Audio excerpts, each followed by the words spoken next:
If you're a leader or an aspiring leader in the business of lifelong learning, you're in the right place. I'm Celisa Steele.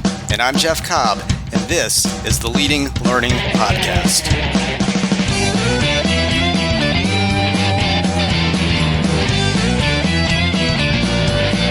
We're back with a new episode, and we have another interview to share with you. But before we jump to that, I wanted to make sure that you're aware that we'll be holding Learning Technology Design May 18th and 19th in Arlington, Virginia. LTD, as we're calling it for short, is a learning experience designed specifically for professionals in the business of continuing education and professional development. And the goal of the event is really to help attendees find new and better ways to engage learners and to create lasting impact through the effective use of technology. So if you want to make sure that your organization is not getting left behind, and more importantly, if you want to connect with a peer community that can support you as you move forward, this is the event for you, and you can find out more about that at ltd.leadinglearning.com. I also want to be sure to thank YM Learning, formerly Digital Ignite, for sponsoring Learning Technology Design. If you want to find out more about YM Learning and their services and products, you can go to www.digitalignite.com. Now, Jeff, I know for this episode you had the chance to speak with Jay Donohue. I did. Jay is the president and CEO of the International Association of Administrative Professionals, or IAAP, and we had the good fortune to connect with Jay initially because he was an attendee at the Leading Learning Symposium, and I was very impressed with his overall perspective on learning, and of course, as part of the Leading Learning podcast, we've been trying to connect with leaders of trade and professional associations and get their perspective on learning. So we spent some time talking about his coming into IAAP. He's only been there a few years. He's really spent some time trying to bolster the certification program, and then along with that, really looking at education and what can they do with their education and learning to increase quality, and also, how do they start going international at a bigger scale with it, because they've got that international in their acronym, obviously. And then we also talked about just, his perspective on how association leadership potentially needs to be thinking a little bit differently. And, he is one of those people who believes that you really need to be thinking beyond just the traditional concept of members, really thinking about your broader stakeholder base and the customers that you could be serving. So to have that as your perspective as you're leading the organization. So Jay's a very, very smart guy, and it was just a great conversation. Well, great. That sounds like it will make for a good listen. So let's hop on over to the interview.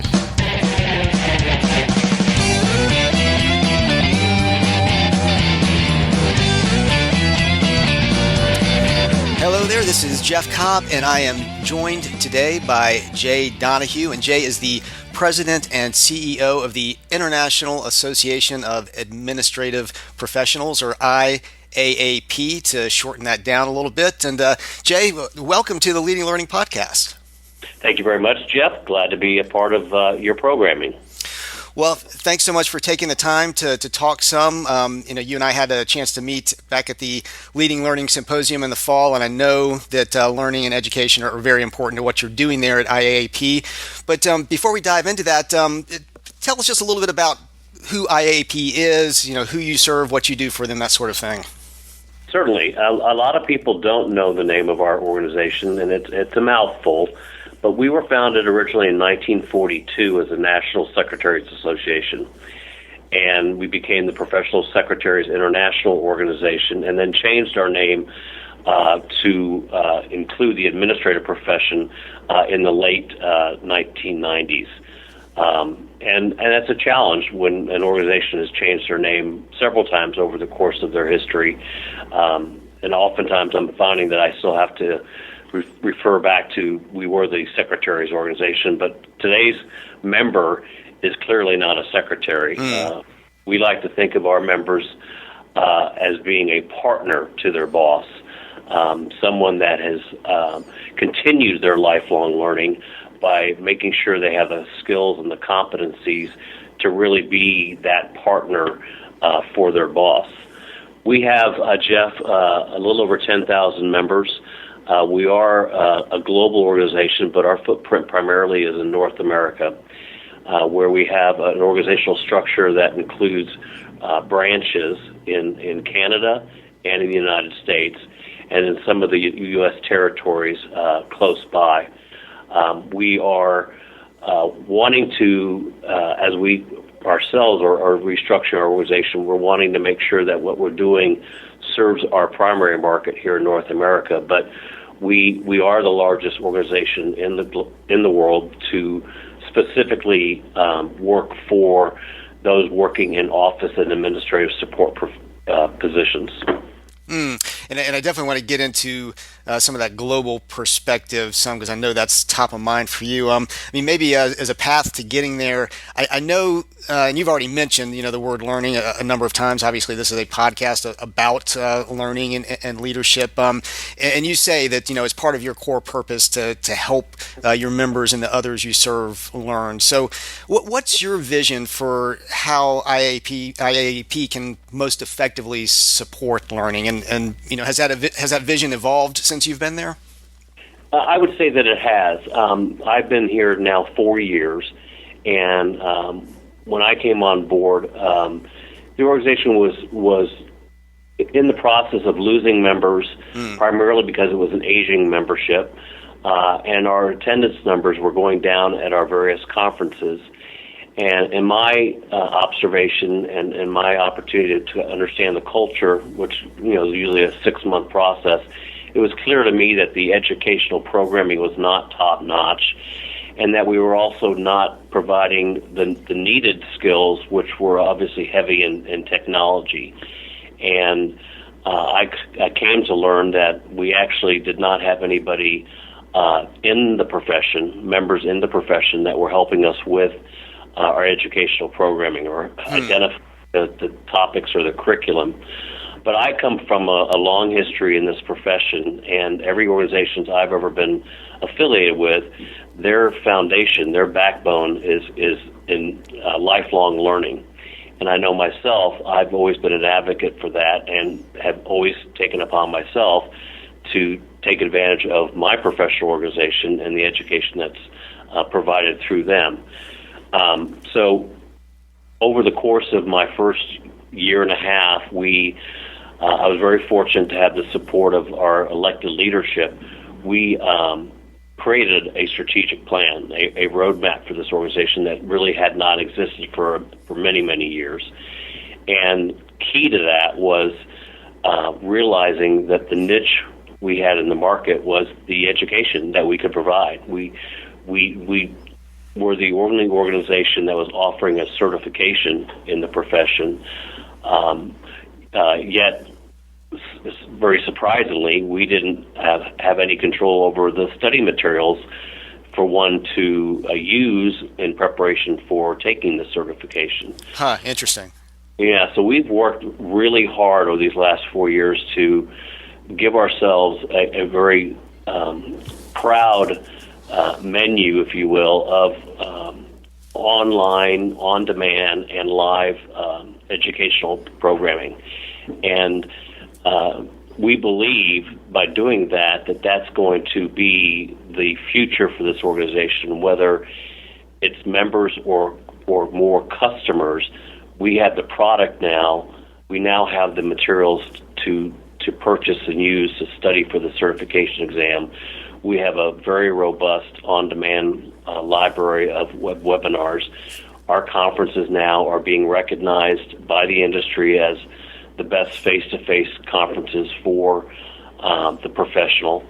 And we have an organized process now where we use members to help us identify, and use members and their bosses to help us identify what are the skills down the road that are necessary now to start teaching, so our people will always be a step ahead of their colleagues. There's 4.3 million admin positions in North America. Wow. So when I said earlier we only have 10,000 members, think about how large that audience is. You've got some good potential for growth, it sounds like.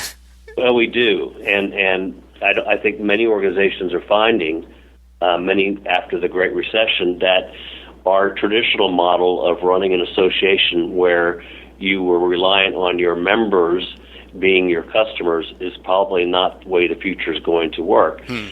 There's so much competition, as we all know, in the for-profit sector, but also in other organizations, other nonprofits, that relying solely on members who are voluntarily paying a dues is not necessarily going to be your strongest revenue stream. But if you can convince the market and then let the market know that you have the educational product that is wanted and needed, I think that's where your future is going to be. You know, a little side story, Jeff. If I were a C-suite boss today seeking an administrative assistant, an executive admin, however you want to call it, there's probably 32 different titles in our membership of what they call themselves.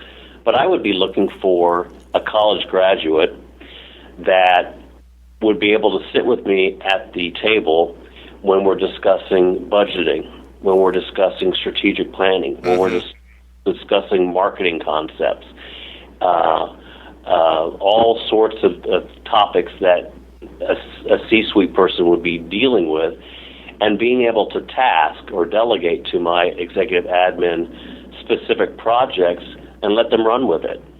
And so our education now is focused on that type of individual getting the skills that they didn't necessarily get as refined in school, but they have an understanding, and allow them to get more education to truly be that six-figure earning admin sitting as their partner to their boss. And we have members that are like that. Mm-hmm. Yeah, no, I can imagine. So it's become just a much more sophisticated position over time. I mean, you have to know so much more about the field you're working in, about the technology you're using. I mean, you know, all of these things that I'm sure you address in how you're offering out education and learning to your audience. Now, I mean, it sounds like you've got some tremendous opportunity. Obviously, you talked about how big the prospective audience is out there. You've got the potential to expand beyond North America to really be that international organization. What are the challenges? I mean, what kinds of things keep you up at night? What are your pain points as you're trying to do all of this? Well, I think the pain points at first were to make sure that we have the quality and consistency of educational programming that we now do have. And now what keeps me up is a lack of awareness. And I can't pinpoint it to one specific thing or another, but there are so many non-members that are in the profession that don't know about us. And we have there's a for-profit organization that runs a convention, an annual convention that's very similar to ours, but it doesn't have the quality of networking and connections and the things that really, are the foundation of associations. Where like-minded people come together to learn and connect. So if we could only get our name out there. And it helps when you have large memberships, and 10,000 is not large enough. But if we could grow in our membership numbers, but grow in awareness, I think that's going to be a key point to our future success. I'm real excited that we have just recently revamped our entire certification program. And we have, as I mentioned earlier, we now have the Bible, if you will. We have the study guide that actually supports the exam itself. We know the next generation all are interested in obtaining certifications or certificates. They're, digital badges, stackable credentials, They want letters after their name, and we are the only organization, and we remain the only organization in the global environment to have that certification. And now that we have revamped it, it's my hope that we'll be able to gain the prestige and awareness through our certification. I'm real excited that our new body of knowledge, which supports the certification, is being used and becoming more known in the community college environment. Interesting. We have our program, our body of knowledge, is now in the hands of some academia that are developing their curriculums for their 2-year degrees such that perhaps in the near future, when you graduate with an associate's degree, you also are simultaneously taking some sort of a pre-certification exam for ours. But that gives you that much more ability to get your foot in the door for that first opportunity. And how actively are you cultivating those kinds of academic channels? I mean, do you have somebody that's going out and talking to community colleges? Are you doing that? How is that sort of thing coming together? Well, we do have a staff person on my team that is responsible for certification, and that's a lot of her focus is to develop those relationships in academia. She has formed a focus group that met a couple months ago for a day to talk about how the body of knowledge that we have developed and published, how does that work within their curriculum. And we found that it is very much accepted, very much wanted, very much needed by the teachers. We actually even have some of the professors purchasing our study guide and using that as a textbook, even though it was not created to be a textbook. But that's going to be a full-time effort, and our thought is, it might take a couple of years, but once the Association of Community Colleges kind of embraces and endorses our body of knowledge, then you have people out there in the workforce that see that there is actually a certification that is available, and the hiring people are going to be asking for that when they're looking at people's credentials. Are they certified as an office administrative support person?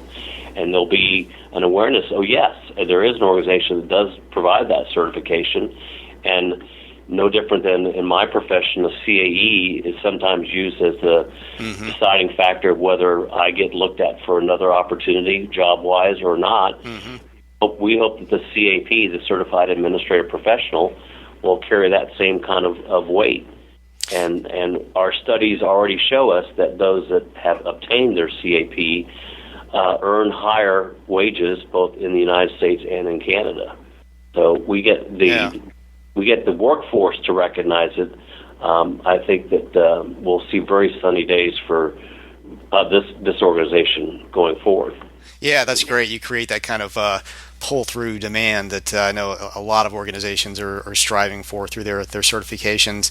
Now, you've already mentioned earlier, you do quite a bit with online education, and in fact, you've done a good job, in my opinion, branding those online education initiatives as Learn at IAAP. Where do you see that going in the future? I mean, do you see the online as a big growth area for you? Are there ways you're looking to expand that, innovate, do new things there?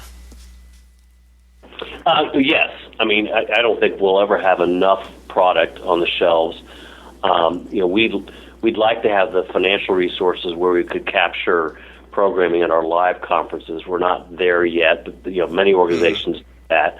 I do see us creating some tiers in our certification program.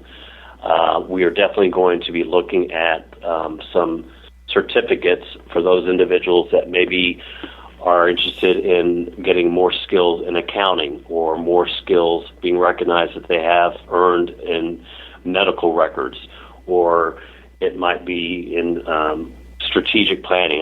So I definitely see what we've learned from our involvement with your organization, and there's plenty of opportunity for us to continue to build that online platform of programming. We're currently about to migrate over to our second LMS, and we're real excited about that. We finally have a product that will enable us to be the repository for individuals' continuing education credits and be able to have them housed here.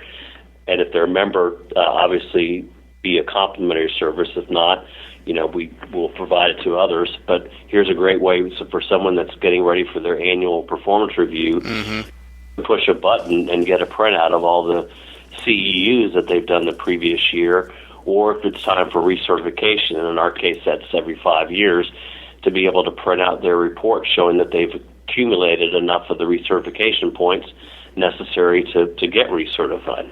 Right, right. So you really become the hub for their lifelong learning. I mean, they're getting the certification from you, they're maintaining it through you, they've got their records with you, they're interfacing with their employer really through information you're providing. So you really, I guess, locking people in a positive way. Well, that's our vision. That's our hope. Yeah. Again, I would love to see us be 3 times the size in terms of members.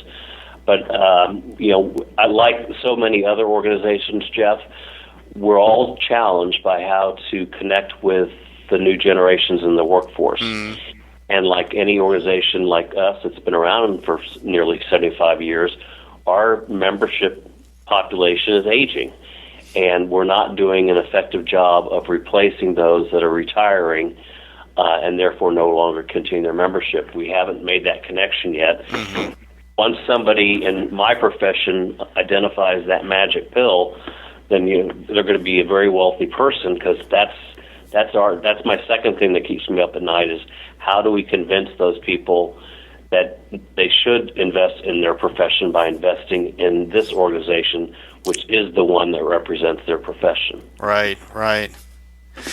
And I guess kind of related to that, and I'll preface by saying this can be a really kind of difficult question to answer, but in your mind, I mean, how do you draw the connection between what you're doing with certification, with your just broad learning efforts in general, and the overall impact that you're having on the profession? I mean, do you feel like you can concretely say that, and I know you've only been there for 4 years, but that yes, we have raised the bar in our profession because of what we are doing with our learning efforts?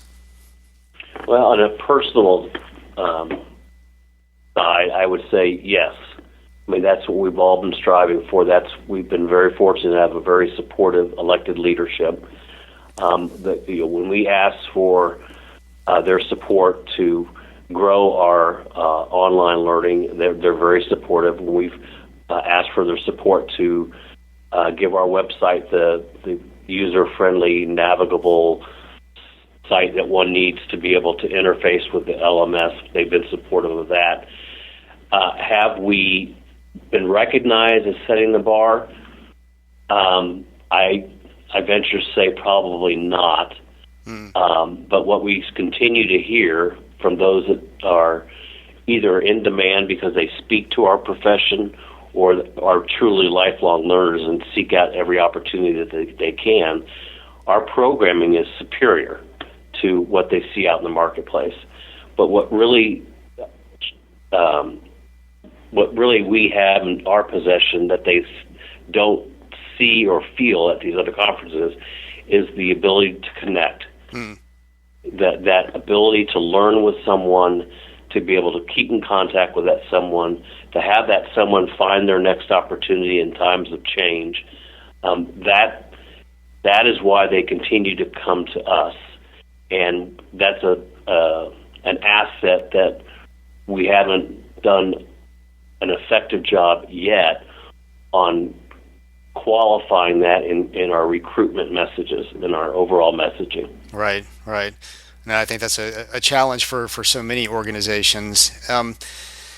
And I know to start to wrap up here, I'm going to ask you one kind of much broader question, and then narrow down to your own lifelong learning practices. But broadly speaking, I know you're not just the executive of IAAP. You are an association executive. You're part of the American Society of Association Executives. You've got your certified association executive, CAE credential.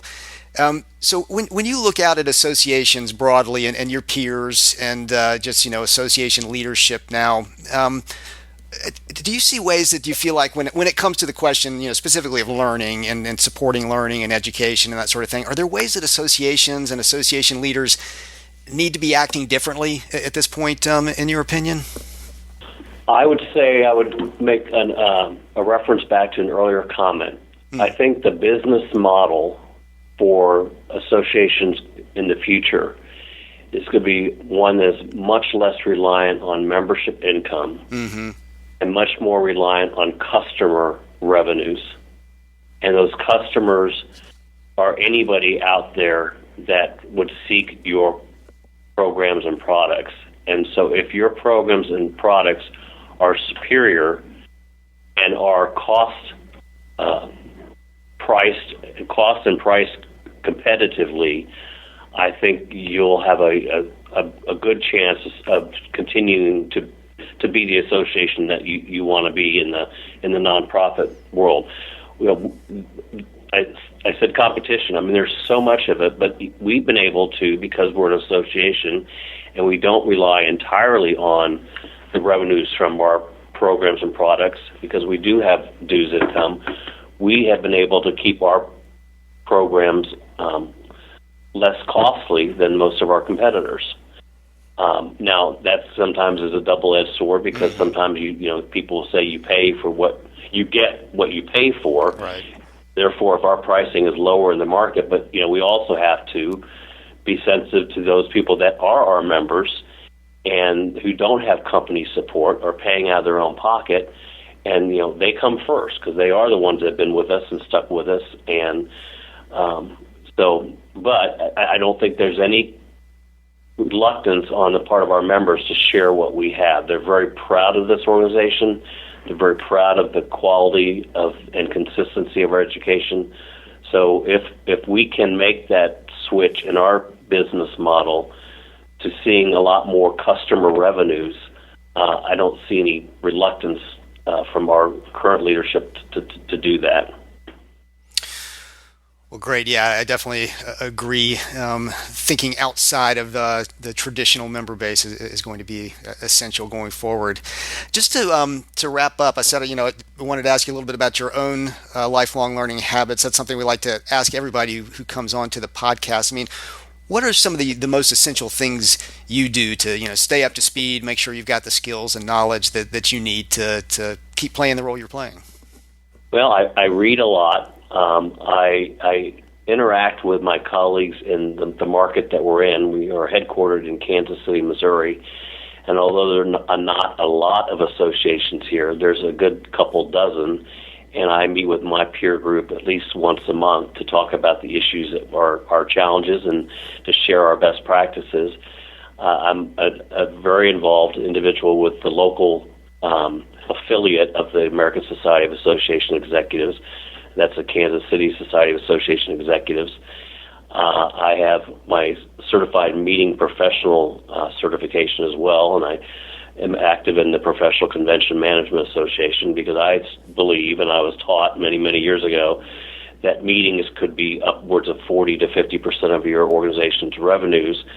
The senior staff person better understand the nuances of what's taking place with face-to-face and online meetings, so that's why I've maintained my education and commitment to lifelong learning with really that association as well as ASAE. And I got my CAE long time ago, Jeff, back when they were using blue books. Wasn't a multiple choice, but I have recertified every 3 years since the early 90s, and I've had my CMP since the mid-90s and have recertified that all the way to date, too. So I walk the talk, and I encourage my staff colleagues to do so as well, and we support their interests in maintaining their competencies by their involvement in their respective associations. Well, great. Well, that's heartening and encouraging to hear. Just to wrap up here, it's been a pleasure talking with you. Always is. Can you let folks who are listening know where to find IAAP, and to the extent you're open to it, if there's a good way to connect with you, whether it's social media or whatever, if folks have questions and want to follow up with you? Well, I think the best way is to go to our website, which is www.iaap-hq.org, and that's HQ as an abbreviation for headquarters. So IAAP-hq.org, and you can reach the contact area where myself and my staff colleagues are all accessible to anyone. And then we can migrate from there to whatever someone's preference is as far as social media. Well, great. Well, Jay, thanks so much for taking the time to talk today. Jeff, enjoyed it. Thank you, and best for you and your organization as well. That wraps up our interview with Jay Donohue. To get show notes for this episode, go to leadinglearning.com/episode 21. While you're there, you'll see various options for subscribing to the podcast. And if you are getting value out of the podcast, we would be truly grateful if you would take just a few seconds to subscribe. We'd also be grateful if you'd take just a minute to give us a rating on iTunes. To do that, you can just go to leadinglearning.com/iTunes, and we'd really appreciate it. It makes a world of difference to help others find the podcast. Also, consider just telling other people about the podcast. You can send out a tweet by going to leadinglearning.com/share. That will auto-populate text you can use for a tweet. Or if tweeting isn't your thing, you can pick your social network of preference and spread the word that way. Also wanted to just mention again that we will be holding Learning Technology Design, LTD for short, May 18th and 19th in Arlington, Virginia. You can find out more at ltd.leadinglearning.com. And also wanted to thank again YM Learning, formerly Digital Ignite, for sponsoring LTD. And you can find out more about them and their products and their services at www.digitalignite.com. So that's it for yet another episode. Thanks again, and we will see you the next time on the Leading Learning Podcast.